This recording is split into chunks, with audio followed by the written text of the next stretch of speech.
Muy bien, pues vamos a continuar con el programa del día de hoy. Ahora es el turno al doctor Pedro Mendoza Martínez, endocrinólogo. Él es médico cirujano por la Universidad Autónoma de Benito Juárez del estado de Oaxaca, especialista en endocrinología y nutrición por la UNAM y tiene una alta especialidad en diabetes y metabolismo por el Instituto Nacional de la Nutrición Salvador Subirán. Y nos trae una ponencia muy importante, muy dinámica, casos clínicos en diabetes mellitus tipo 2. Adelante, doctor. Gracias, doctor. Muy buenas tardes. Es un gusto estar con ustedes en este sábado. Agradezco a los patrocinadores, a los organizadores. Con esta va a avanzar y con esta para. Perfecto, muchas gracias. Y agradezco muchísimo tanto a los organizadores la invitación como al laboratorio que me trajo. Me permitió estar este sabadito y no escuchar los gritos de mi mujer hoy. Quiero platicar con ustedes sobre lo que ya han visto en el transcurso de estas reuniones que han tenido. He leído su programa y se me hizo muy atractivo para llegar hoy sábado y poder aterrizar todo lo que han aprendido. Maestro Rascón puso un punto muy importante sobre la mesa, que es el paciente que ya tiene un corazón alterado con una disfunción cardíaca, y estoy viendo que en el auditorio hay muchos cardiólogos. Por supuesto que cuando nosotros vemos la diabetes desde diversos aristas, cada médico especialista tiene una visión diferente de la diabetes, pero todos estamos en contacto con ella. Para el dermatólogo lo que le preocupa en la diabetes es las axilas negras y el cuello negro, porque eso es lo que ven. ¿Y por qué están preocupados por eso? Pero nosotros, los que sabemos algo de clínica y un poquito de bioquímica, entendemos que eso es la resistencia a la insulina, y lo que están viendo ellos es específicamente un lado de la diabetes. Por otro lado, los cardiólogos ven al paciente cuando llegan con ellos 10 o 15 años después de vivir con diabetes y ya vienen con un problema cardiovascular establecido. Sus herramientas terapéuticas van a estar limitadas a dos grandes grupos dependiendo de las condiciones en que el paciente llegue y la necesidad que ellos vayan a recibir en ese momento a su paciente y decidir qué es lo que le van a ofrecer. Pero ¿cuántos de nosotros que estamos aquí sentados tenemos también la oportunidad de ver adultos mayores? He tenido la fortuna de trabajar en la GPC del adulto mayor que está ahorita vigente, y en ellas también me preocupé por esa situación que yo les hablaba, la hiponatremia. Se ve frecuentemente en el servicio de urgencias. Afortunadamente Dios me dio la bendición de trabajar en Oaxaca un año en un pueblo que se llama Rojas de Cuauhtémoc, que aunque no lo crean tenía un fichero de 56 pacientes con lepra. Pareciera que no existe eso en el mundo, pero sí lo hay en esa parte de Oaxaca. Después me fui a hacer endocrinología y no me dieron contrato como endocrinólogo en el IMSS en un regional de zona, me lo dieron como médico internista. Y tuve que estudiar bastante al lado de los internistas y cardiólogos de ese hospital para mantenerme a su nivel de ellos y poder prácticamente estar a la altura y decidir los pacientes que estaban en ese momento en urgencias qué se tenía que hacer. Les presento brevemente mi conflicto de interés, les mando un saludo desde el Colegio Nacional de Endocrinólogos, del cual soy secretario actualmente. Como profesor trabajo también en el colegio, en el Consejo Mexicano de Endocrinología, soy de la mesa directiva, y también en este momento les presento mi conflicto de interés. Laboratorios Beringer fue lo que patrocinó el vuelo por el cual estoy aquí ahorita, y espero que esta reunión sea buena para que me devuelvan al aeropuerto y llegue con bien a mi casa. Esta es la diapositiva que muchos están acostumbrados a ver. Y vean ustedes del lado derecho, van a ustedes a identificar lo que siempre hemos aprendido, las complicaciones micro y macrovasculares. Son tan importantes que todo mundo lo tiene que entender, el cardiólogo, el nefrólogo, el internista y nosotros como médicos de primer contacto, porque si no hacemos algo con el paciente ahorita, la historia natural es que el paciente va a llegar rápidamente ahí. Pero ahora vean ustedes el otro lado de la moneda.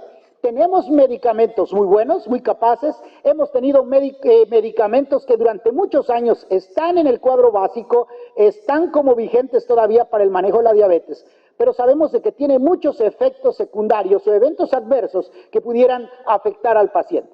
Muchos de ellos, como las tiazolinedionas, nos limitamos porque pueden tener problemas óseos. Muchos de los medicamentos que utilizamos me pueden dar eventos gastrointestinales. Los análogos del GLP-1 son una chulada. Yo he tenido la fortuna de trabajar con exenatide hasta ahorita semaglutide oral. Y en la mayoría de ellos su primer inconveniente es que la gente, a medida que le voy subiendo la dosis, ¿cuál creen que es su primer problema?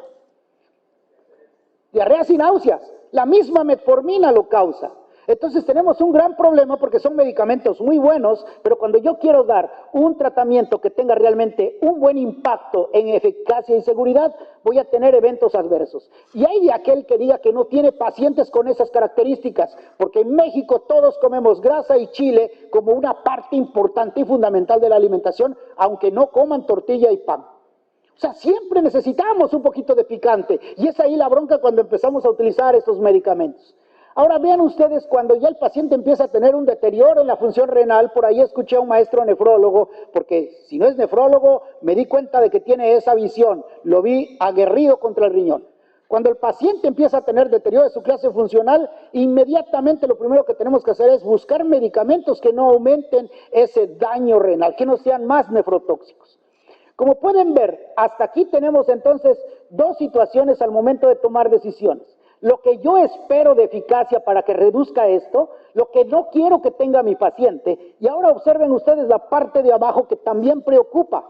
A medida que el paciente se va complicando de la diabetes, va a tener problemas en la reducción del autocuidado, se vuelve una carga familiar y el paciente va a tener trastornos emocionales. Ahora vean del otro lado lo que vemos nosotros, los que trabajamos a nivel de institución y los que alguna vez ya fuimos administrativos. El costo, la carga que genera ese grupo de pacientes, el costo de tratamiento. Y aquí vienen otras dos cosas, apego terapéutico. He visto médicos residentes que han salido de, a Dios, la fortuna de haberlos tenido en formación, que son fregones, son de lo mejor, son expertos. Cualquiera diría que son la crema innata de Harvard salidos del Centro Médico La Raza. ¿Pero qué creen? A la hora de estar con el paciente, no conectan A con B y le dan una receta la más cara del mundo, que para las sociedades, para las recomendaciones, es best of the best of the best.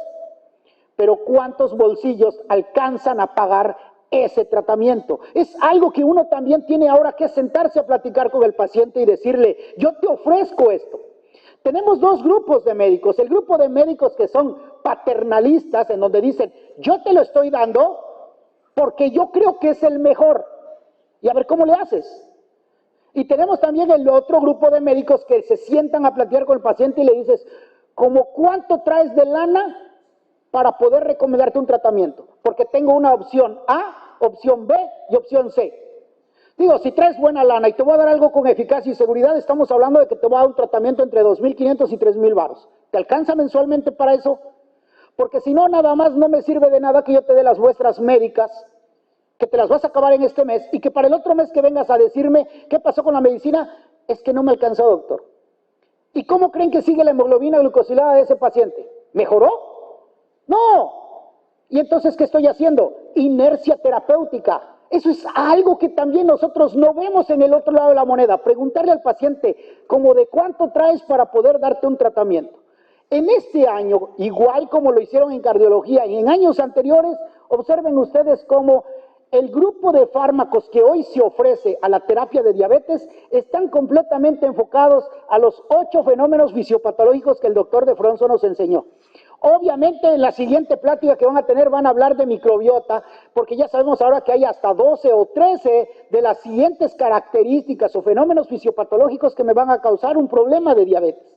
Y vean ustedes cómo ahorita solamente me voy a enfocar al defecto incretínico que tienen los pacientes y dos, a esta situación que el doctor Rascón hace un momento hizo hincapié. ¿Cómo poder interactuar con este tipo de medicamentos que actúan con la glucosa? Lo que sí es evidente es que lo que yo aprendí en 1993, cuando mi maestro de endocrinología, Patricio Ramírez Galván, me dio la clase de diabetes, hoy les digo que ya no es válido. El manejo o enfoque conservador y transicional, en el cual nosotros solamente damos primero dieta, luego monoterapia, luego llevamos a dosis máximas, y vean ustedes hasta cuándo empezamos a utilizar terapia inyectable. Mi papá tenía esa misma visión y me decía, mijo, guarde las mejores cartas del póker para el final. Pero ¿qué creen? En diabetes no se aplica eso. Esto que aplicaron durante muchos años creó un monstruo. Los pacientes que tuvieron este tipo de terapia hace 20 o 30 años se relacionaron con que la insulina les causaba ceguera. No era la insulina, era la complicación microvascular y macrovascular que ya estaba establecida. Para cuando le pusieron la insulina, ya estaba fuera de tratamiento o fuera de expectativa de resolución. Pero eso hizo que la gente lo viera y ahora cada vez que le pones y le dices te voy a dar insulina, te dice, no doctor, no doctora, no me lo ponga, porque eso dejó ciego a mi papá. El hombre no tiene la culpa de pensar eso porque él no estudió medicina. Él solamente lo que ve es una relación causa-efecto. El otro día salí de la casa de mi vecina en pelotas y luego dijeron que le estaba poniendo el cuerno a mi mujer. Pero no se preguntaron si había otra situación por la cual salí en pelotas. Ya sé, pero siempre hay una solución, una siguiente pregunta. Vean ustedes eso que está pasando en el paciente y lo que ha generado. Hay estudios, ustedes ya los conocen, estudios como el VAD, el estudio Advance. Todos estos estudios demuestran que si el paciente no tuvo un control metabólico bien establecido en los primeros años y dejo que la glucotoxicidad se mantenga y después de 10 años se encuentra un médico muy fregón que me lo lleva a metas de control del 7%, en vez de hacerle bien le puede causar un problema. Hoy apostamos a que todo paciente en los primeros 2 años de identificar la enfermedad le des un tratamiento más específico. ¿De dónde me saco esa diapositiva? De todos estos estudios. Observen ustedes cómo si nosotros damos un tratamiento muy temprano en pacientes jóvenes y somos muy estrictos, reducimos complicaciones microvasculares.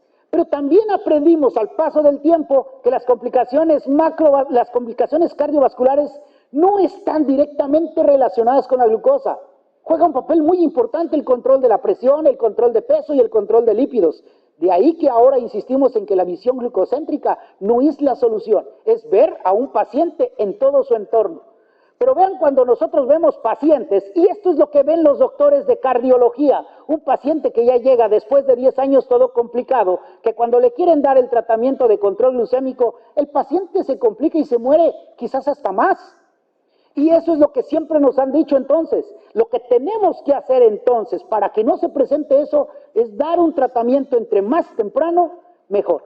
Por eso las recomendaciones ahorita de polifarmacia desde el momento en que tú tienes el diagnóstico es importante. Y polifarmacia no significa dar un chorro de medicamentos, significa que des 2 medicamentos que impacten en 3 o 4 fenómenos fisiopatológicos del doctor de Fronzo. Y si puedes aplicar en 5, mucho mejor. Ahora vean, el manejo con insulina ya no lo estamos dejando para el final. Lo estamos dando en el momento del diagnóstico, en el momento en que el paciente no encuentra metas de control. Y esta diapositiva que yo recuerdo que tuve la fortuna de hacerla con unos compañeros en un día de borrachera, pero que nunca la metí a un artículo, pues ya le pusieron ahí de autor desconocido bajo estricta licencia. Por lo tanto, como no me dieron ni un mendigo peso, tómenle fotografías, porque esto es muy importante. Véanlo.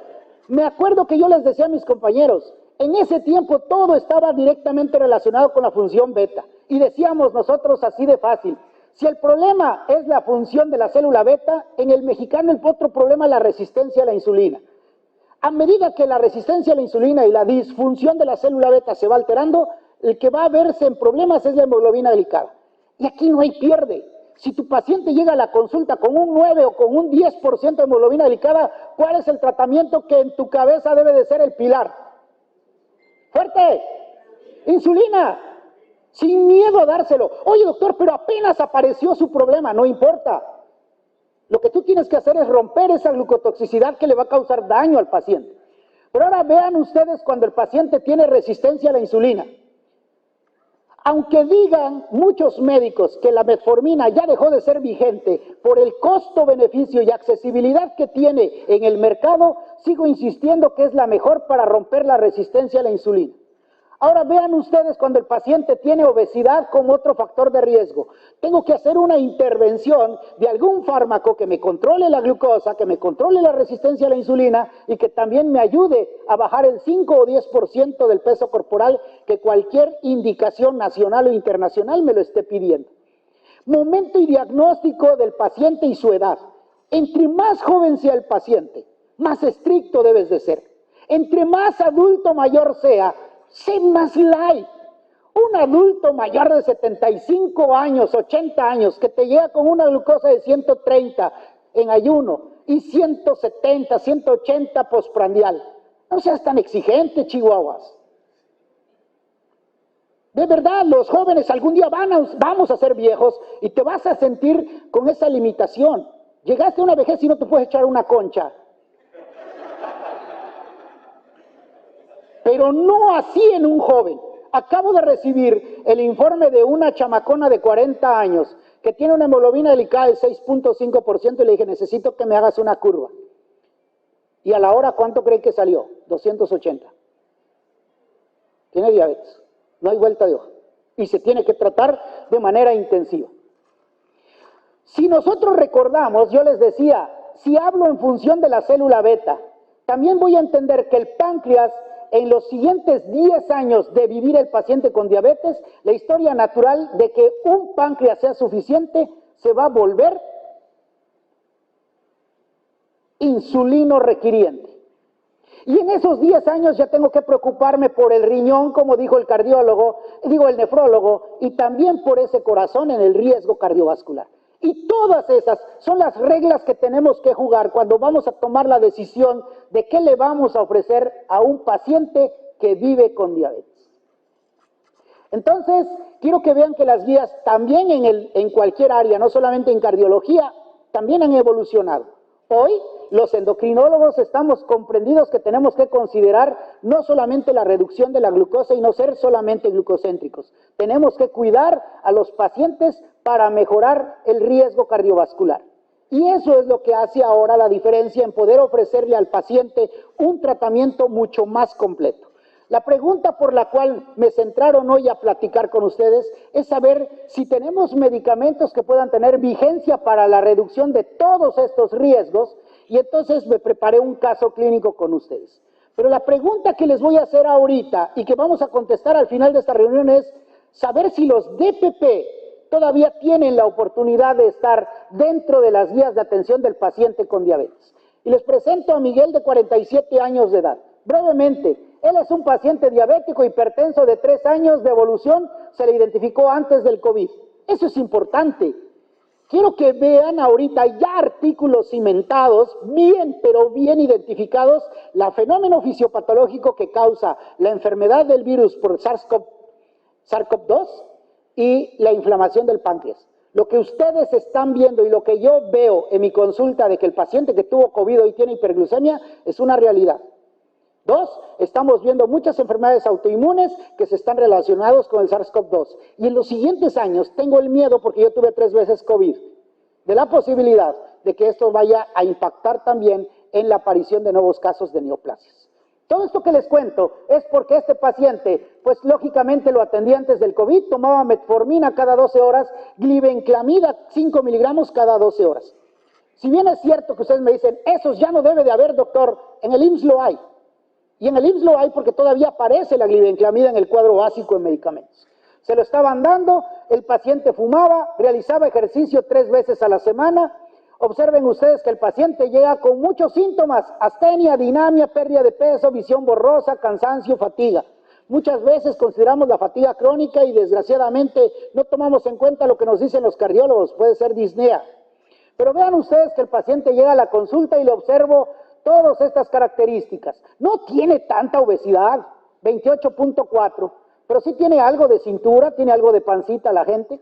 Y observen la hemoglobina glicada que trae, 8.4%. Por lo menos este paciente tuvo algunos síntomas. Pero ¿cuántos de ustedes en su consulta con una hemoglobina de 8.4 y con glucosas de 200 llegan asintomáticos? No tienen molestias. Es más, se ponen peor, dice la gente, cuando se los bajas a 120. Y te dicen, es que me sentía mejor con 240, doctor.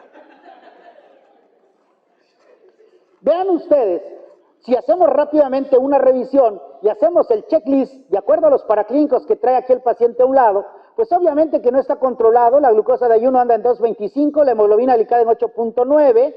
Vean ustedes los fármacos que está tomando, solamente uno para el control glucémico. Preguntamos siempre si hay fragilidad o riesgo para daño de hipoglucemia o daño renal, y observen cómo aparentemente no lo hay. Pero les digo aparentemente, porque vean que aquí marcó el examen general de orina, proteínas 2 cruces. Y puede ser porque a lo mejor tenga el paciente un problema de infección de vías urinarias, tiene bacterias, leucocitos 15 por campo, puede ser. Pero ¿cuántos de nosotros hemos visto en la consulta que con pocos años de que el paciente tenga diabetes, ya empieza a tener un fenómeno que se llama microalbuminuria. Ahora, si ustedes ven el filtrado, y el doctor de nefro que anda por ahí no podrá negar decirme que ya tener más de 100 ya no es una condición normal, ya está teniendo un estado de hiperfiltración, es un estadio 1. Entonces, ahí viene la pregunta. Veo a mi paciente, las características, veo lo que está tomando, hago la evaluación, ¿y cuáles son las consideraciones del tratamiento?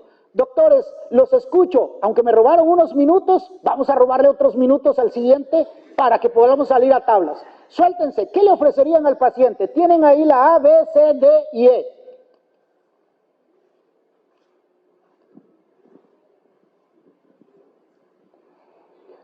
Sustituimos la glibenclamida por un DPP-4 y le sigo dejando un DPP-4 con metformina. Agrego una tiazolinediona. Añado un agonista del receptor del GLP-1. No me digan que no suena tentador. Agrego insulina o añado un inhibidor del SGLT2. Tenemos varias opciones terapéuticas y yo les aseguro que cualquiera que está pensando en esta opción, en esta opción y en esta opción, tiene sus ventajas. La que diría yo que en este momento no sería lo adecuado sería insulina, porque el paciente no tiene una hemoglobina glicada de 9 o hacia arriba, y 2, porque pudiéramos nosotros favorecer más aumento del peso del paciente. Entonces, vean ustedes cómo las guías siempre están aportando información con la finalidad de saber que necesitamos un control glucémico, pero lo importante es evitar hipoglucemia, tener un impacto sobre el peso, control de factores de riesgo cardiovascular, y aunque tenemos esa visión glucocéntrica, hoy lo que pedimos es, si la glucosa no va a estar en el centro del tratamiento, ¿a quién pongo en el centro? ¿Sí? Es muy importante de pensarlo. Para los que somos casados y dices, no, pues ya no voy a estar pensando solo en mi mujer, tendrás que pensar en alguien más, pero tienes 3 o 4 prospectos, tienes que pensar objetivamente en uno. Y entonces, ahí, sí, no puedes pensar en las 4, papá. Volvemos otra vez al centro y vean ustedes cómo en el centro se encuentra el individuo, y tendremos que hacer un tratamiento individualizado dependiendo de todos estos factores que ven a un lado, y tendremos que decidir cuál de estos medicamentos y terapias puede impactar sin quitar de la vista que tengo que mantener el peso del paciente hacia abajo, mejorar el control glucémico, darle al paciente una prevención del daño renal que ya tiene 100 y que les estaba yo comenzando, que es lo importante que nos tiene que decir aquí todos los cardiólogos, reducir el riesgo cardiovascular del paciente. Vean ustedes los algoritmos de la ADA más recientes que tenemos, se reducen prácticamente a 2 situaciones. Si el paciente ya tiene una enfermedad cardiovascular establecida, pensamos más en un análogo del GLP-1 y de manera secundaria en un ISGLT2. Cuando el paciente tiene insuficiencia cardíaca, y el doctor Rascón hace una hora nos lo explicó claramente, enfócate a pensar que el paciente, un ISGLT2 sería un excelente medicamento que coadyuve a la terapia y que mejore las condiciones del paciente. Cuando el paciente tiene enfermedad renal crónica, hasta este momento tenemos la evidencia que los ISGLT2 tienen un impacto en el riñón. Pero en breve, en los siguientes 2 años, vamos a tener el estudio FLOW, vamos a tener los estudios de desenlace renal, en que nos van a decir que si los análogos del GLP-1, específicamente semaglutide y dulaglutide, tengan que ver en este impacto, y entonces esta parte del cuadro se va a modificar. Pero por el momento tenemos preferentemente ISGLT2. Pero ahora voltéense ustedes a ver esta parte, manejo glucémico. ¿Qué le doy a mi paciente? Y aquí dicen que debo de pensar en una estrategia que tenga eficacia, seguridad, control de peso, y observen ustedes cómo aparecen los inhibidores de DPP-4. Es cierto, hasta abajo de la tabla, pero siguen teniendo vigencia. Cuando nosotros queremos ver en un paciente que no tenga impacto en el peso o que mantengan un peso neutro, aparecen los DPP-4, hasta bajito, pero aparece. Ahora observen ustedes las guías de la Endocrine Society. La Endocrine Society también mantiene vigente los inhibidores DPP-4, DPP-4, DPP-4 en exactamente cualquier escenario en donde yo pueda reducir la hemoglobina glucosilada. Obviamente, cuando está arriba de 9, ustedes y yo ya decidimos que el paciente debe de tener un manejo con inyectables dual. Ahí una excelente opción es insulina con un análogo del GLP-1 para algunos, otros insulina con un esquema basal bol. Y vean ustedes el perfil de medicamentos que tenemos actualmente, en donde tenemos metformina, GLP-1 y SGLT2. Y me paro aquí en el ISGLT2 para decirles que para generar hipoglucemia tiene un impacto neutral. Y es por eso que lo recomendamos ahora en pacientes con insuficiencia cardíaca, normoglucémicos o con prediabetes, o lo podemos recomendar en pacientes con daño renal sin tener hiperglucemia como denominador. Y observen ustedes cómo tenemos una reducción del peso, tenemos aquí en ISGLT2 reducción de peso, tenemos que considerar su acción. Si la eficacia es para bajar los niveles de glucosa, hasta un filtrado de 45. Pero ya nos explicó el cardiólogo que tiene beneficios extraglucémicos aun cuando el paciente se encuentra en diálisis. Y observen ustedes ahora los DPP-4. Los DPP-4 tienen un impacto en la hipoglucemia neutral, en el peso neutral. Específicamente la linagliptina no necesita ajuste en cualquier estadio de disfunción renal. Y observen cómo de efectos gastrointestinales tiene un efecto neutro. Obviamente que cuando hablamos de riesgo cardiovascular sacamos de la jugada saxagliptina porque estudios nos demostraron que incrementa el riesgo de insuficiencia cardíaca. Para hueso tiene un efecto neutral y para cetoacidosis tiene un efecto neutral. Y entonces vemos la posibilidad de utilizar linagliptina como un medicamento de DPP-4 que te puede tener una eficacia de reducción desde hasta 0.7% de la hemoglobina glucosilada. Pero cuando nosotros hacemos una combinación de linagliptina más metformina, observen ustedes cómo ese porcentaje va hasta 3.7% de reducción en brazo abierto. ¿Por qué se denomina en brazo abierto? Porque también influye lo que el paciente come. Ensayos clínicos controlados que te dicen que te baja la hemoglobina glucosilada 0.7 es porque son rígidos. La gente le dice nada más tiene que comer 1500 calorías y se acabó. Pero de ahí empieza la estrategia del médico para educar al paciente, explicarle al paciente y bajarlo a 1200, 1100, 1000 calorías, baja cantidad de carbos y es ahí donde puedes encontrar mayor beneficio. Desde el 2007 la FDA obliga a las compañías farmacéuticas a demostrar que el medicamento que van a vender no cause más daño cardiovascular. Eso en recuerdo a lo que sucedió con rosiglitazona. Y observen ustedes cómo estos medicamentos aparece Carmelina y Carolina en donde se evalúa claramente linagliptina, uno comparado con placebo y el otro comparado con glimepiride para poder evaluar seguridad cardiovascular. La respuesta es que no generaron mayor daño cardiovascular. Ahora vean ustedes la eficacia reductora de la glucosa a largo plazo de la linagliptina. Estudios más allá de 104 semanas te mantiene esa reducción y la mantiene sostenida dependiendo de la reserva de GLP-1 que tenga cada uno de los pacientes. Y cuando nosotros hablamos de los efectos adversos, obviamente que lo que tenemos que ver es que en caso de insuficiencia cardíaca, observen cómo no hay una diferencia significativa entre los que recibieron placebo y los que recibieron el medicamento. ¿Cuánto es la dosis que uno recomienda? 5 miligramos una vez al día. Y ahí viene la palabra apego. Un paciente que se toma una pastilla en la mañana y se va a su trabajo, tienes la seguridad de que lo va a tomar y que ya no se va a acordar en el día de tomar más medicamento. Obviamente que este 5 miligramos no va solo. Como dice el cantante ese que no llenó el Foro Sol, ¿cómo se llama? Peso Pluma. Ella no baila sola. Y yo siempre les digo, un medicamento nunca baila solo. Jamás lo dejen solo. Póngale algo que lo acompañe. Y entonces tendrá que ver la duración de la enfermedad, la terapia que tiene de fondo, la función renal, el índice de masa corporal y la función hepática. Pero observen cómo, sin importar ninguno de ellos y la edad, es un medicamento seguro y eficaz. Son de los medicamentos que no tienes que hacer el ajuste renal para seguirlo utilizando.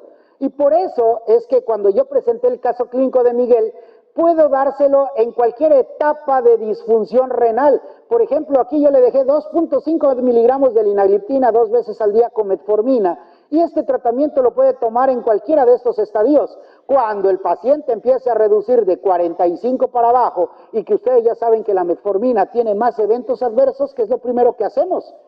Quitarla. Y se queda solo la linagliptina. No estoy diciendo que ya sola esa va a ser su control metabólico. Si el paciente requiere de insulina, ofrécele insulina. Si el paciente ya tiene una disfunción o tiene una microalbuminuria y crees que un análogo del ISGLT2 sería el adecuado, dale el ISGLT2 para su combinación.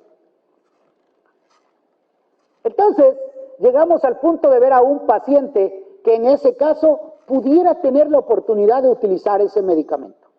Vean ahora a un paciente como Patricia, 59 años de edad, que llega a la consulta con diabetes de 12 años de evolución, está con sitagliptina, metformina, está tomando losartán, está en tratamiento para la dislipidemia, está en el IMSS, le estamos dando 20 miligramos de pravastatina y 200 miligramos de bezafibrato. Y observen ustedes cómo al momento de llegar a la consulta el paciente tiene disnea ocasional, edema de miembros inferiores, náuseas e intolerancia gástrica y más cuando toma la metformina dice que se la pasa con diarreas intermitentes. Vean ustedes sus características, 72 kilos y un índice de masa corporal de 28.9. Antes siempre poníamos en los ejemplos gente que no hace ejercicio, gente que no hace dieta para amañar el resultado y ver que realmente funcione una medicina, porque la intervención es algo muy importante en la situación conductual del paciente. En este caso ya la señora está haciendo 3 veces a la semana ejercicio, aun cuando labore como administrativo ya está haciendo ejercicio, tiene un apego regular a la dieta, un 70, un 80%. Y aquí entre ustedes y nosotros debemos de ser honestos.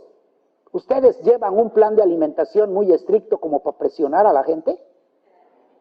Porque luego nos paramos el saco y le decimos, tienes que llevar lo que te estoy diciendo, no tortilla, no pan, no frutas, no jugos, no pastas, no harina, no refrescos. Pero usas un cinturón arribita de 36 pulgadas. Congruencia.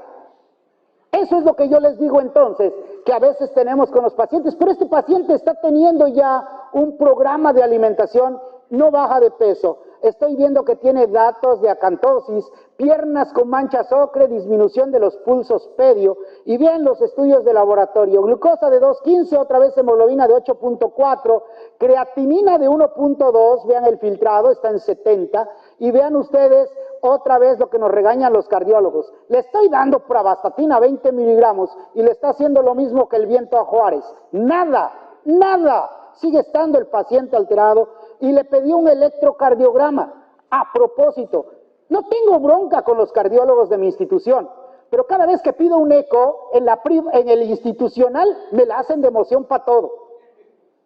En el instituto me cuesta trabajo pedirle un eco y me dice, ¿ya le viste el electro? ¿Ya le viste la placa? Bueno, pues entonces en el electrocardiograma hay la sospecha de un infarto basal antiguo. Vean ustedes ahora cuáles serían las intervenciones para Patricia. Obviamente ustedes me van a decir, necesita un control glucémico integral. Por supuesto que sí, no está llegando a metas de control. Su función renal está disminuyendo. El nefrólogo me va a decir, voltea a ver ese riñón, Mendoza. ¿Requiere apoyo adicional con la dieta y el cambio en el estilo de vida? Tenemos que reforzarlo todos los días. Mi mujer me dice, cuidadito si me pones el cuerno. Y llego al aeropuerto y se me olvida esa recomendación. De verdad, doctores. Y yo quiero que mi paciente una vez le dé el consejo y toda la vida lo debe de tener vigente. No se puede. Tenemos que estar manteniendo una educación continua a la gente 5 o 10 minutos de la consulta. A propósito de eso, hoy soy de los médicos que les doy más tiempo para escucharlos y menos tiempo para hacer la nota médica, porque a veces nos enfocamos más en la nota médica y no volteamos a ver a la gente. Y de repente esa parte de la empatía es la que hace que no conectemos A con B. Obviamente que el paciente tiene su presión arterial y lípidos que no están en metas. Y aquí viene la pregunta, ¿qué le ofrezco a doña Patti? ¿Le doy metformina de liberación extendida con glimepirida para mejorar su problema metabólico y le quito ese problema de la metformina de liberación rápida que le está dando intolerancia? ¿Cambio metformina por una tiazolinediona y le agrego un ISGLT2? establezco una terapia con un inhibidor DPP4 con un ISGLT2, inicio insulina basal con un agonista de GLP1. Hay muchísimos artículos ya en el internet, en las plataformas de información, que nos dicen los beneficios que tienen los nuevos medicamentos, la clase de nuevos fármacos para la reducción de riesgo cardiovascular, tanto primario como secundario. Y ahora yo les pregunto, ¿un DPP4 pudiera hacerle competencia a eso? Vean ustedes cómo aquí aparece el DPP4 comparado con el efecto placebo en todas las frecuencias o eventos por mes y observen cómo se encuentra neutral. Ahora observen acá de este otro lado y vemos lo mismo, placebo con un DPP4 y ahora lo evalúo con un infarto no fatal. Se mantiene casi en el cero, se cruza un poquito de la unidad, pero se mantiene en el cero.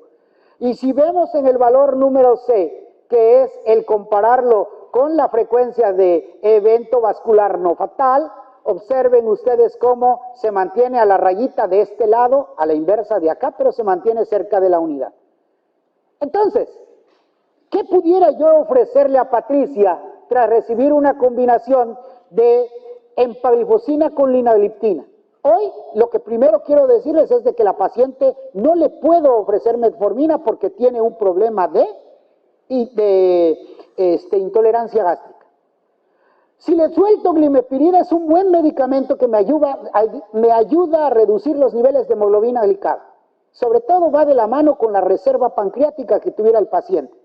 Se lo doy y puede mejorar. Pero ¿qué pasa con el peso? El peso, entre más va subiendo el paciente, más se incrementa los milímetros de mercurio de la presión arterial. Y el cardiólogo se va a voltear a verme y me dice, no estás haciendo nada, Mendoza. El que está viendo el peso corporal del paciente que no está mejorando me va a regañar. Y el impacto que tiene en los lípidos tampoco es evidente. Entonces, lo que yo hice fue darle al paciente una combinación de EMPA con lina. Y vean ustedes cómo lo primero que hice fue considerar la situación renal del paciente. Tiene más de 30 de filtrado. Y algo que también tengo que considerar en el paciente es el apego. Si a un paciente le recomiendo 6 pastillas al día, la mayoría de los estudios, incluyendo los ingleses, hay un estudio danés y un estudio del Reino Unido que te dice que el 65% de apego terapéutico solamente lo vas a encontrar en las primeras 8 semanas. Y después de ahí empieza a reducir brutalmente, después de 6 pastillas. De ahí empiezan ustedes a bajar el número de medicamentos y ustedes van a ver un poquito de mejoría. Ahora increméntenle más pastillas y van a encontrar grandes problemas. Yo siempre he encontrado prescriptores de closet que me dicen, no, yo no doy eso. Pero de repente llega el paciente a la consulta y veo su nombre, su receta y digo, tanto me presumía y mira si caen las cosas que yo caigo. La verdad de todos nosotros, y ustedes deben de estar seguros y conscientes de sí mismo, es que cuando a un paciente le das 6 medicamentos, cuando regresan a tu consulta el siguiente mes, le dices, te estás tomando todos. Solamente son unos pocos. ¿Qué les parece? 25%, 1 de cada 4 te dice, todos, doctor. Pero la mayoría te va a decir, nomás me alcanzaron para los 2 primeros, doctor. Y estoy haciendo inercia terapéutica. O sea, lo que yo no estoy viendo es que no solamente no se lo tomó, en ese periodo que no lo vi, mantuvo algún problema de hiperglucemia, lipotoxicidad o cualquier otra cosa que haya impactado en el riesgo cardiovascular. De ahí que es muy importante considerar la combinación de una sola pastilla. Obviamente que tenemos que ser individualizados en el paciente, volvernos a ser intensivos en el control de la presión arterial. Los estudios como el estudio Spring nos enseñó claramente que los cardiólogos tienen la razón. Tenemos que llevar a metas de control la presión arterial. Evidentemente todos los estudios que nos dijeron que la LDL entre más bajo mejor nos han enseñado que el control de lípidos es lo ideal. También hemos demostrado recientemente que mejorar los cambios en la dieta y el estilo de vida, y si la gente baja el 5 o el 10% del riesgo cardiovascular, la tasa de morbimortalidad por cualquier desenlace cardiovascular baja un 32%. Entonces, evidentemente tengo que hacer todas esas estrategias, dar una evaluación integral del paciente, y aunque no lo crean, pues yo lo que le empecé fue una iniciación de empaglifosina con linagliptina, incrementé el losartán, fomenté un plan de alimentación saludable, exploré las razones porque ella no tenía evidencia. Y esto es lo que decía el doctor Rascón hace un momento cuando nos hablaba de los ISGLT2. Vean cuánto te reduce de complicaciones, cuánto te reduce de enfermedad arterial periférica, cuánto te reduce de muerte relacionada con diabetes y cuánto te reduce los eventos cardiovasculares con bajar un 1% de la hemoglobina glicosilada. Eso lo enseñó Luca PDS con tratamientos intensivos. Pero solamente una molécula como es el ISGLT2 o cualquier miembro de esa familia tiene ese mismo beneficio. Y ahora vean ustedes cómo esta combinación también me ayuda a reducir hasta 3.5 kilos de peso. Vean ustedes cómo la combinación de empailina también me lleva a reducción, como pueden ver acá, de la hemoglobina glucosilada. Entonces, al ver yo estos beneficios, pues yo pienso que Patricia, como cualquier otro paciente que llegue a mi consulta, puede salir beneficiado con esta estrategia, dándole al paciente este beneficio. 3 meses después llega a consulta a Patricia y observen cómo la irritabilidad mejoró, hay más tolerancia oral, la hemoglobina llegó a un 7.2% y observen cómo el rendimiento físico que tenía es mucho mejor y tiene menos edema en los pies. Y el filtrado, aquí viene un problema. Muchos de nosotros le tenemos miedo al ISGLT2 porque de repente te da un bajón de ese filtrado. Y uno se preocupa porque dice, híjole, el fármaco me redujo el filtrado. Técnicamente uno piensa que es peor. El problema es que ese filtrado se mantiene mucho más firme y la microalbuminuria se va a la normoalbuminuria. Y en muchos casos la macroalbuminuria se reduce a la microalbuminuria. Entonces, tengo pacientes mayores de 65 años. Vean esta mujer. Su hermana falleció por diabetes e infarto al miocardio. Ella tiene diabetes gestacional a los 36 años, se le diagnosticó la diabetes a los 48, es hipertensa, vive sola. Problemas cuando nosotros tenemos que evaluar apego en un paciente. Individualizo la situación y digo, ¿qué le voy a ofrecer a esta mujer que tiene una hemoglobina glicada de 8.2, glucosa de 188 y una creatinina de 1.3? Veo la presión arterial que tiene, no está en metas, aunque está delgada los pacientes, muchos de ellos ya tienen problemas de sarcopenia. Y el peso es delgado, pero su cantidad o su volumen de masa muscular es muy baja, los vuelve más frágiles. Uno piensa que utilizar insulina en los pacientes adultos mayores es una excelente opción y yo estoy de acuerdo con ellos. A veces es una herramienta fundamental, pero cuando el paciente vive solo y puedo correr el riesgo de una hipoglucemia, me pregunto, ¿quién la apoyará en el momento de una hipoglucemia grave? Ahora que veo Netflix, veo que sí hay gente que se queda en Estados Unidos hasta 7 días apestando y hasta entonces se dan cuenta que se murió. Aquí en México no pasa tanto porque la chismosa de la vecina va corriendo, toca la puerta y manda a llamar a medio mundo para ver que no salió doña Juanita. Ventajas y desventajas de vivir en una sociedad como México, como México. Pero vean ustedes este artículo que les traigo. Se hace una comparación entre insulina en adultos mayores que viven en casas de cuidado y se compara si nosotros le diéramos linagliptina 5 miligramos una vez al día. Y curiosamente, cuando nosotros damos una dosis de 0.3 miligramos por kilogramo de peso de glargina y lo comparamos con 5 miligramos, observen ustedes cómo está la hemoglobina glicada y cómo se observa a los 3 meses y cómo se observa a los 6 meses. Hay unas reducciones similares en ambos grupos. Vean ustedes la tasa de hipoglucemia que tiene comparándose en este caso insulina glargina con linagliptina, ¿sale? Y esto es algo muy, pero muy importante. Solamente en hipoglucemias de 70, hipoglucemias más severas, estamos viendo que la insulina sigue siendo un factor de riesgo en esos pacientes. Por ello es que aún estando en el Diabetes Care 2023, sigue estando el DPP-4 como uno de los medicamentos que todavía tiene vigencia dentro del cuadro básico de medicamentos. Y aquí les dejo la perspectiva de lo que ustedes y su grupo de trabajo, compañeros médicos internistas, han trabajado en la Guía Mexicana de Práctica Clínica para el Diagnóstico y Tratamiento. Observen ustedes cómo el paciente que está de recién diagnóstico, vean ustedes, les puse flechita para no hartarlos, palomita, DPP-4 cuando está en monoterapia, cuando está en terapia combinada y cuando el paciente tiene datos de intolerancia.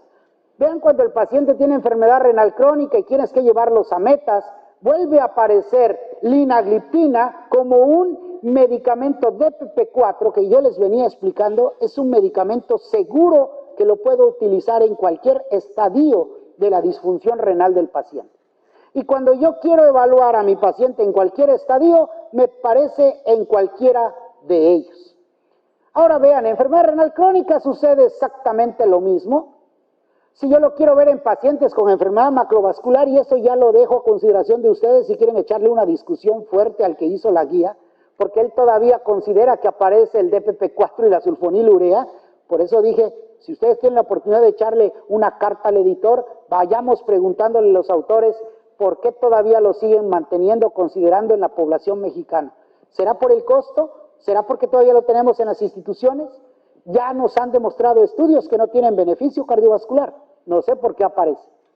Pero el alto riesgo de hipoglucemia, puedo utilizar entonces inhibidores de DPP4 en cualquier momento para mejorar la estrategia terapéutica. Ahí sí estoy de acuerdo, porque ya les presentaba artículos que muestran ese beneficio. Y en adultos mayores que ya vienen con fragilidad, puedo utilizar linagliptina, que me ha demostrado que no me incrementa la mortalidad en ese grupo de pacientes, ni en mayores de 65 años, en donde todavía dentro de este consenso siguen teniéndolo con vigencia. Para terminar, teniendo los 14 minutos todavía, y todavía nos sobran 6 minutos más para seguir platicando, considero que tenemos que dar una intervención temprana, porque la intervención ya retrasada aumenta el riesgo de complicaciones. No dejemos las mejores cartas para el cardiólogo. Usémonos los médicos de primer contacto. Somos nosotros los que al momento de que estamos viendo al paciente consideremos estas terapias como herramientas útiles para mejorar el cumplimiento, mantener la eficacia, la tolerabilidad, mejorar la función renal del paciente, simplificar el tratamiento. Yo estoy seguro que tenemos dos tipos de médicos en este auditorio. El médico estricto versus el médico permisivo en una glucotoxicidad asintomática. Y es que hay pacientes que te convencen. El otro día llegó una paciente y dice, doctor, quiero avisarle que no me fue muy bien en este periodo de vacaciones. Fíjese que descuidé mi dieta. Y ya iba preparando mi speech para regañarla y me dice, pero le traje este presente. ¡Ah! Le dije, madre, ya supiste de qué costilla me duele. Has encontrado mi talón de Aquiles. Esto es algo muy importante para considerar la glucotoxicidad asintomática.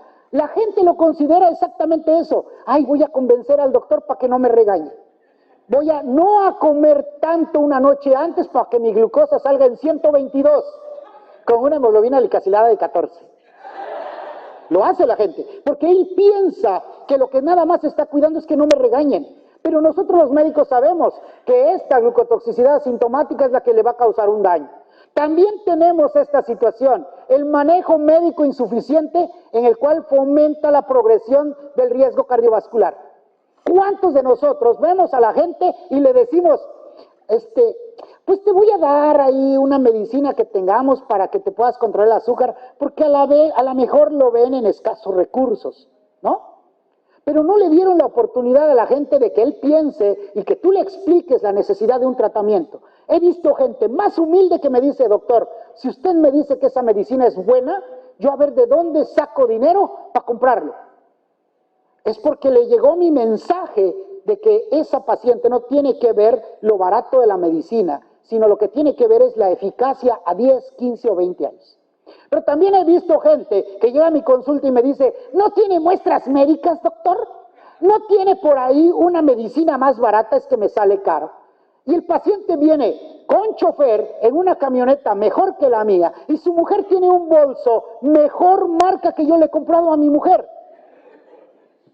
Sí, doctores, también hay ese grupo de pacientes y ustedes tendrán que identificar cuál es el medicamento para ellos considerando el costo-beneficio. Obviamente, individualicen a cada uno de ellos.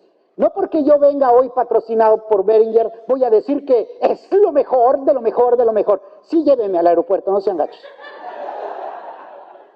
Son herramientas terapéuticas que tenemos. He tenido la fortuna de trabajar con varios laboratorios ser líder de opinión para varios, y lo primero que les digo a todos en cada reunión es, ustedes seleccionen la herramienta más adecuada, terapéuticamente hablando, para su paciente indicado. Ustedes sabrán, de acuerdo a las necesidades, consideraciones, cantidad de hemoglobina glicada y otros factores, cuál sería el medicamento más adecuado.